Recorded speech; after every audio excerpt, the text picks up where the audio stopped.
Hello welcome to ಖುಷಿಟಿ YouTube channel. ನಾನು ಇವತ್ತು ನಿಮಗೆ ಮೆಂತ್ಯ ಪಲಾವ್ ಮಾಡೋದು ಹೇಗೆ ಅಂತ ತೋರಿಸ್ಕೊಡ್ತಿದ್ದೀನಿ.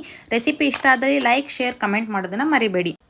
ಮೊದಲಿಗೆ ಕುಕ್ಕರ್ನಲ್ಲಿ ನಾನು 5ರಿಂದ 6 ಟೇಬಲ್ ಸ್ಪೂನ್ನಷ್ಟು ಎಣ್ಣೆ ಕಾಯಕ್ಕೆ ಇಟ್ಕೊಂಡಿದ್ದೀನಿ. ಎಣ್ಣೆ ಕಾದ ನಂತರ ನಾನು ಪಲಾವ್ ಐಟಮ್ಸ್ ಏನೇನಿದೆ ಚಕ್ಕೆ ಲವಂಗ ಏಲಕ್ಕಿ ಪಲಾವ್ ಎಲೆ ಸ್ಟಾರ್ ಅನಾನಸ್ ಮೊಗು ಎಲ್ಲನೂ ಸಹ ಸ್ವಲ್ಪನೇ ಹಾಕ್ಕೊಂಡು ಹುರ್ಕೊಳ್ತಾ ಇದ್ದೀನಿ.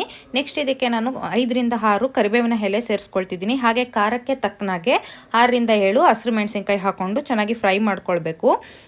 ನೆಕ್ಸ್ಟ್ ಇದಕ್ಕೆ ನಾನು ಮೀಡಿಯಮ್ ಸೈಜ್ದಾದರೆ 3 ಈರುಳ್ಳಿ ಸಾಕು, ಇಲ್ಲ ಅಂದರೆ 4 ಈರುಳ್ಳಿನ ಈ ರೀತಿ ಉದ್ದುದ್ದಾಗಿ ಹಚ್ಚಿಟ್ಕೊಂಡು ಎಣ್ಣೆಯಲ್ಲಿ ಫ್ರೈ ಮಾಡ್ಕೊಳ್ಬೇಕು. ಈರುಳ್ಳಿ ಚೆನ್ನಾಗಿ ಫ್ರೈ ಆಗಲಿ. ಈರುಳ್ಳಿ ಎಷ್ಟು ಫ್ರೈ ಆಗುತ್ತೋ ಅಷ್ಟು ನಮಗೆ ಪಲಾವ್ಗೆ ಒಳ್ಳೆ ಟೇಸ್ಟ್ ಸಿಗುತ್ತೆ. ಹಾಗಾಗಿ ಈರುಳ್ಳಿ ಕಲರ್ ಚೇಂಜ್ ಆಗೋವರೆಗೂ ನೀವು ಫ್ರೈ ಮಾಡ್ಕೋಬೇಕು. ಹಾಗೆ ನಾನಿಲ್ಲಿ 3 ಮೀಡಿಯಮ್ ಸೈಜ್ ಟೊಮೆಟೊನ ಆ್ಯಡ್ ಮಾಡ್ಕೊಳ್ತಾ ಇದ್ದೀನಿ. ಟೊಮೆಟೊ ಹಾಕೊಂಡಿದ ತಕ್ಷಣ ಉಪ್ಪು ಹಾಕೊಳ್ಳೋದ್ರಿಂದ ಟೊಮೆಟೊ ತುಂಬಾ ಬೇಗ ಸಾಫ್ಟ್ ಆಗುತ್ತೆ. ಟೊಮೆಟೊ ಎಲ್ಲ ಕಂಪ್ಲೀಟಾಗಿ ಫ್ರೈ ಆಗಬೇಕು, ಅಂದರೆ ಅದು ಆಯಿಲಿ ಥರ ಬಿಟ್ಕೊಳುತ್ತೆ, ಆಯಿಲ್ ಎಣ್ಣೆ ಥರ. ಆ ರೀತಿ ಬಿಟ್ಕೊಂಡ್ಮೇಲೆ ನಾನಿಲ್ಲಿ ಮೆಂತ್ಯ ಸೊಪ್ಪು, ಮೇಯ್ನ್ ಇಂಗ್ರೀಡಿಯೆಂಟ್ ಮೆಂತ್ಯ ಸೊಪ್ಪು, ಹಾಗೆ ಒಂದಿಡಿಷ್ಟು ಪುದೀನ ಸೊಪ್ಪು, ಹಾಗೆ ಕೊತ್ತಂಬರಿ ಸೊಪ್ಪು ಎಲ್ಲ ಮೂರೂ ಒಟ್ಟಿಗೆ ಹಾಕ್ಕೊಂಡು ಫ್ರೈ ಮಾಡ್ಕೊಳ್ತಿದ್ದೀನಿ. ಕೆಲವರು ಕೊತ್ತಂಬರಿ ಮತ್ತು ಪುದೀನನ ಲಾಸ್ಟಲ್ಲಿ ಗಾರ್ನಿಷಿಂಗ್ ಪರ್ಪಸ್ಗೆ ಹಾಕ್ಕೊಳ್ತಾರೆ. ಬಟ್ ಈ ರೀತಿ ಆಯಿಲ್ನಲ್ಲೇ ಫ್ರೈ ಮಾಡೋದ್ರಿಂದ ಪಲಾವ್ಗೆ ಒಳ್ಳೆ ಟೇಸ್ಟ್ ಸಿಗುತ್ತೆ. ನೆಕ್ಸ್ಟ್ ಇದಕ್ಕೆ ನೀವು ಇಷ್ಟಪಡೋದಾದರೆ ಆಲೂಗೆಡ್ಡೆ ಮತ್ತು ಬಟಾಣಿನ ಸೇರಿಸ್ಕೊಳ್ಬೋದು. ನಾನಿಲ್ಲಿ ಬಟಾಣಿ ಮಾತ್ರ ಹಾಕ್ಕೊಳ್ತಿದ್ದೀನಿ. ಹಸಿ ಬಟಾಣಿ ಸಹ ಹಾಕ್ಬೋದು, ಇಲ್ಲಾಂದರೆ ರಾತ್ರಿ ನೆನೆಸಿಟ್ಕೊಂಡಿರೋಂಥ ಬಟಾಣಿ ಸಹ ಹಾಕ್ಕೊಳ್ಬೋದು.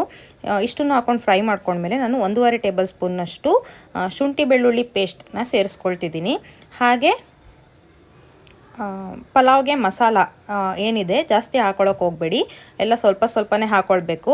ಹಾಗಾಗಿ ನಾನಿಲ್ಲಿ ಎಲ್ಲ 1 ಟೇಬಲ್ ಸ್ಪೂನ್ನಷ್ಟು ಧನಿಯಾ ಪೌಡರ್, ಅರ್ಧ ಟೇಬಲ್ ಸ್ಪೂನ್ನಷ್ಟು ಗರಂ ಮಸಾಲ, ಮತ್ತು ನಾನಿಲ್ಲಿ ಬಿರಿಯಾನಿ ಮಸಾಲನೂ ಸಹ ಆ್ಯಡ್ ಮಾಡ್ತಿದ್ದೀನಿ. ನೀವೇನಾದರೂ ಇಷ್ಟಪಟ್ಟು ಹಾಕ್ಕೊಳ್ಳೋದಾದರೆ ಹಾಕ್ಕೊಳ್ಬೋದು, ಇಲ್ಲಾಂದರೂ ಕೂಡ ನೀವು ಸ್ಕಿಪ್ ಮಾಡ್ಬೋದು. ಹಾಗೆ ಅರ್ಧ ಟೇಬಲ್ ಸ್ಪೂನ್ನಷ್ಟು ಅರಿಶಿನ ಪುಡಿ, ಹಾಗೆ ರುಚಿಗೆ ತಕ್ಕಷ್ಟು ಉಪ್ಪು, ಸ್ವಲ್ಪ ಜೀರಿಗೆ ಪೌಡರ್, ಇಷ್ಟನ್ನು ಹಾಕ್ಕೊಂಡು ನಾವು ಫ್ರೈ ಮಾಡ್ಕೊಳ್ಬೇಕು. ಮಸಾಲೆಗಳನ್ನೆಲ್ಲ ಆ್ಯಡ್ ಮಾಡಿದ್ಮೇಲೆ ನೀವು ಫ್ಲೇಮ್ನ ಕಂಪ್ಲೀಟಾಗಿ ಲೋ ಇಟ್ಕೊಳ್ಳಿ, ಯಾಕೆಂದರೆ ತಳ ಹಿಡಿಯುವಂಥ ಸಾಧ್ಯತೆ ಇರುತ್ತೆ. ನೆಕ್ಸ್ಟ್ ನಾನಿಲ್ಲಿ ತೊಳೆದಿಟ್ಕೊಂಡಿರೋ ಅಂಥ ಅಕ್ಕಿನ ಇದನ್ನು ನೆನೆಸ್ಕೆ ಇಟ್ಕೊಳ್ಳೋಕ್ಕೆ ಹೋಗಬಾರ್ದು, ಯಾಕೆಂದರೆ ನಾವು ಅಕ್ಕಿನೂ ಸಹ ಇಲ್ಲಿ ಹುರ್ಕೊಳ್ಳೋದ್ರಿಂದ ನೆನೆಸೋಕ್ಕೆ ಹೋಗಬಾರ್ದು. ಅಕ್ಕಿನೂ ಸಹ ನಾನಿಲ್ಲಿ 1 ನಿಮಿಷ ಹುರ್ಕೊಳ್ತಿದ್ದೀನಿ. ಫುಲ್ ಕಂಪ್ಲೀಟಾಗಿ ಲೋ ಫ್ಲೇಮ್ ಇಟ್ಕೊಂಡು ಹುರ್ಕೊಳ್ಬೇಕು. ಜಾಸ್ತಿ ಸ್ಪೀಡಾಗಿ ಹುರ್ಕೊಳ್ಳೋಕೆ ಹೋಗಬಾರ್ದು, ಯಾಕೆಂದರೆ ಅಕ್ಕಿ ಕಟ್ಟಾಗುವಂಥ ಸಾಧ್ಯತೆ ಇರುತ್ತೆ.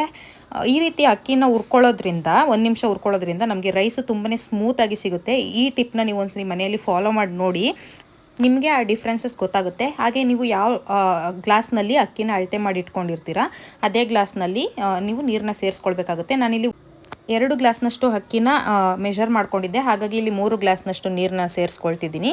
ನೀರು ಸೇರಿಸ್ಕೊಂಡ ನಂತರ ನೀರು ಒಂದು ಕುದಿ ಬರಬೇಕು. ಒಂದು ಕುದಿ ಬಂದ ಮೇಲೆ ನೀವು ಕುಕ್ಕರ್ನ ಮುಚ್ಚಳನ ಮುಚ್ಚಬೇಕಾಗುತ್ತೆ. ಇಮಿಡಿಯೇಟ್ಲಿ ನೀರು ಆ್ಯಡ್ ಮಾಡಿದ ತಕ್ಷಣ ಕುಕ್ಕರ್ ಕ್ಲೋಸ್ ಮಾಡೋಕ್ಕೆ ಹೋಗಬೇಡಿ, ಸ್ವಲ್ಪ ಅದು ಕುದಿಯೋದಕ್ಕೆ ಬಿಡಿ. ನೋಡಿ, ಕುದಿಯೋಕ್ಕೆ ಸ್ಟಾರ್ಟ್ ಆಗಿದೆ. ಈಗ ನಾವು ಕುಕ್ಕರ್ನ ಕ್ಲೋಸ್ ಮಾಡ್ತಿದ್ದೀನಿ. ನೀವೇನಾದರೂ ಇಷ್ಟಪಡೋದಾದರೆ ಈ ಸ್ಟೇಜ್ನಲ್ಲಿ ನೀವು ಅರ್ಧ ನಿಂಬೆಹಣ್ಣು ಸಹ ಹಿಂಡ್ಕೊಳ್ಬೋದು. ನೆಕ್ಸ್ಟ್ ನಾನು ಇಲ್ಲಿ ಕುಕ್ಕರ್ನ ಕ್ಲೋಸ್ ಮಾಡಿಕೊಂಡು 2 ವಿಷಲ್ ಹೊಡೆಯೋದಕ್ಕೆ ಬಿಡ್ತಿದ್ದೀನಿ. ಇಲ್ಲಿ 2 ವಿಷಲ್ ಹಾಗೆ ಕಂಪ್ಲೀಟಾಗಿ ಹಾರಿದೆ, ನೋಡ್ಬೋದು ನೀವು. ಮೆಂತ್ಯ ಪಲಾವ್ ತುಂಬಾ ಚೆನ್ನಾಗಾಗಿದೆ. ರೈಸೂ ಅಷ್ಟೇ, ನಾವು ಅಕ್ಕಿನ ಹುರ್ಕೊಂಡು ಹಾಕ್ಕೊಂಡಿರೋದ್ರಿಂದ ತುಂಬಾ ಸ್ಮೂತಾಗಿ ಸಿಗ್ತಾ ಇದೆ. ಡಿಫ್ರೆನ್ಸಸ್ನ ನೀವು ಮನೆಯಲ್ಲಿ ಟ್ರೈ ಮಾಡಿ ನೋಡಿ, ಗೊತ್ತಾಗುತ್ತೆ ನಿಮಗೇ. ಈ ರೆಸಿಪಿನ ನೀವು ಚಟ್ನಿ ಜೊತೆನಾದ್ರೂ ಸಹಿಬೋದು, ಹಾಗೆಯೇ ಮೊಸರು ಬಜ್ಜಿ ಜೊತೆನಾದ್ರೂ ಸಹ ನೀವು ತಿನ್ಬೋದು.